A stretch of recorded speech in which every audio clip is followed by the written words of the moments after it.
Hello, dear students. Welcome back to the GDC classes. So, dear students, जैसा कि आप सभी लोग समझ रहे हैं, देख रहे हैं, अभी एम्स फार्मासिस्ट का माहौल ठंडा भी नहीं हुआ और एक नया इशू देखने को मिल रहा है। एक तो बहुत लंबे समय के बाद जम्मू एंड कश्मीर की ये फार्मासिस्ट की वैकेंसी आई और जब ये वैकेंसी के बाद अभी जब इसका सिलेबस रिलीज हुआ ना, इसका सिलेबस देखने के बाद मैं तो एकदम हैरान। और सबसे पहला मेरा सवाल यही जनरेट हुआ कि आखिर ऐसा क्यों, ये सिलेबस क्यों, क्या जरूरत थी? फार्मा का सिलेबस कम पड़ गया है या फार्मेसी काउंसिल ऑफ इंडिया या state pharmacy council Jammu and Kashmir की सो रही है? मतलब आप लोग पहले जरा इस सिलेबस को देखिए और फिर एक सवाल करिए कि हम एज अ बी फॉर्म या एज अ डी फॉर्म 2 साल या 4 साल में इतने सारे सब्जेक्ट्स पढ़ते हैं, वो सारे सब्जेक्ट्स को छोड़ के यहां पे ऐसे सब्जेक्ट डाले गए हैं, तो आप इसको जूनियर फार्मासिस्ट की वैकेंसी क्यों बोल रहे हैं? आप इसको सीधे नर्सिंग में डाल देते ना, क्यों जरूरत थी इसको फार्मासिस्ट वैकेंसी दिखाने का? हम फार्मासिस्ट हैं और फार्मासिस्ट में हमारा सिलेबस हमारा जो ईआर एजुकेशन रेगुलेशन 20 का है वो फॉलो हो रहा है, हम उसको देख के चलेंगे। सिलेबस तो हम बदलने पे चले जा रहे हैं, लेकिन जो कंडक्टिंग बॉडी है, जो हमारे सिलेक्शन बॉडी है, वो कोई भी सिलेबस देके एग्जामिनेशन ले लेगी और इस पे सब लोग शांत हैं। लेकिन मेरे प्यारे बच्चों, ये मेरा एक अपील है उन सभी फार्मासिस्ट, रजिस्टर्ड फार्मासिस्ट स्टूडेंट से जो जम्मू एंड कश्मीर से बिलोंग करते हैं। ये आप लोगों की पहली रिस्पॉन्सिबिलिटी है, आप अपने हक के लिए लड़ने की आदत डालिए। आपका पहला वर्क होना चाहिए कि आप अपने इस पूरे सिलेबस का प्रिंट आउट निकालें जो दिया गया है। मैं अभी दिखाता हूं कहां से मिलेगा। साथ ही साथ आपका जो बैचलर या डिप्लोमा का जो सिलेबस है फार्मेसी का, वो सिलेबस आप लेके आप हेल्थ मिनिस्टर के पास जम्मू एंड कश्मीर के जो है वहां पे आप एप्लीकेशन दीजिए। साथ ही साथ स्टेट फार्मेसी काउंसिल में आप अपने इस बात को उठा दीजिए एप्लीकेशन में, और साथ ही साथ pharmacy council of India Delhi में भी आप अपने एप्लीकेशन दीजिए, क्योंकि ये नाइंसाफी है और ये गलत है। और गलत है तो आपको अपने हक के लिए लड़ना पड़ेगा। मैं सिर्फ आपको रास्ते दिखा सकता हूं, गाइडेंस दे सकता हूं, लेकिन मैं सिर्फ इस चीज से हैरान हूं कि ये सिलेबस जब आपने बनाया, जूनियर फार्मासिस्ट का सिलेबस बनाया, तो क्या आपने कोई सूखा नशा करके रखा हुआ था? कोई मतलब प्रूफ नहीं, कोई एक बार चेक नहीं, कुछ भी नहीं। जरा एक बार मेरे साथ चलिएगा। ये है जेकेएसएसबी की site, Jammu and Kashmir staff selection service board की हमारी ये साइट है। यहां पे आप सर्विसेज में जाओगे, यहां पे सिलेबस आएगा।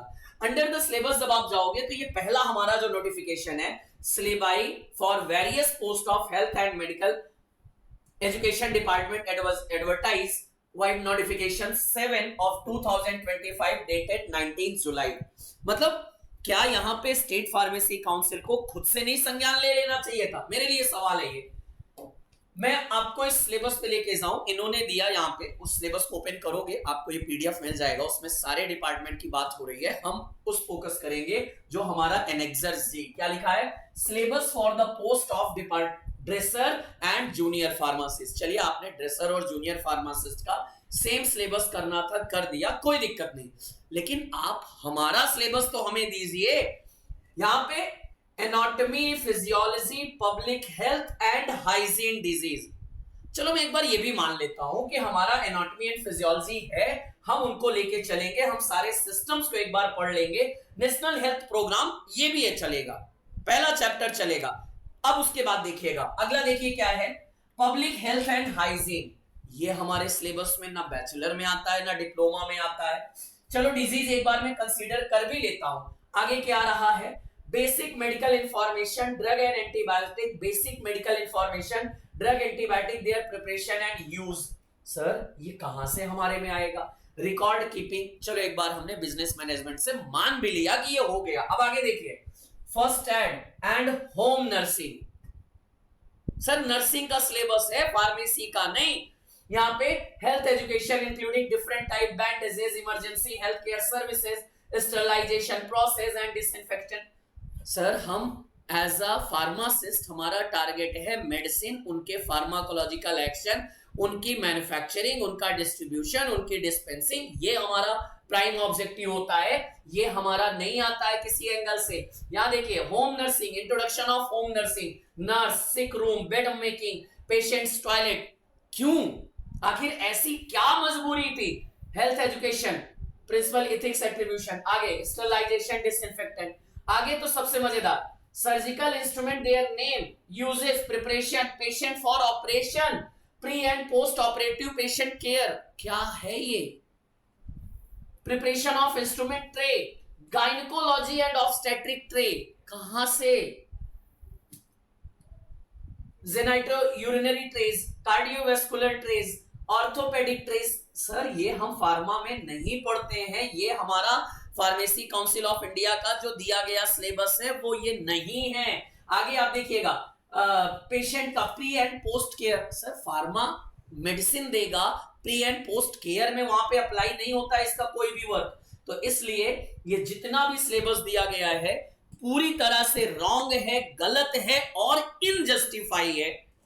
सो बच्चों, आप जितने भी जेएनके से बिलोंग करते हैं और आपका ड्रीम है अगर इस फार्मासिस्ट में सिलेक्शन का, तो सबसे पहले तो आपको अपने हक के लिए लड़ना पड़ेगा, आवाज उठाना पड़ेगा।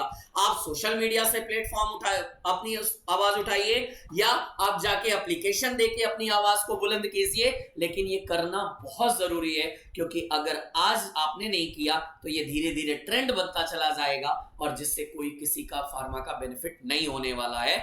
हम भी अपने लेवल पे इसके लिए जरूर कोशिश करेंगे, लेकिन आपको सबसे प्रायोरिटी के साथ इसका एप्लीकेशन देना होगा।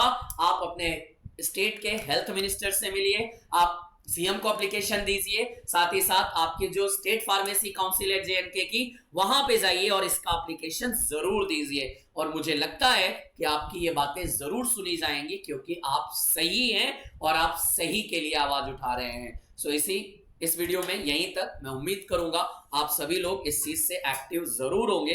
हम इस पे कोशिश करते हैं, लेकिन हाँ, ये बदलाव करना है और करके दिखाना पड़ेगा। ठीक है, चलिए आज के वीडियो में यहीं तक। मिलूंगा आप सभी से किसी नए वीडियो में नए कंटेंट के साथ। तब तक के लिए धन्यवाद।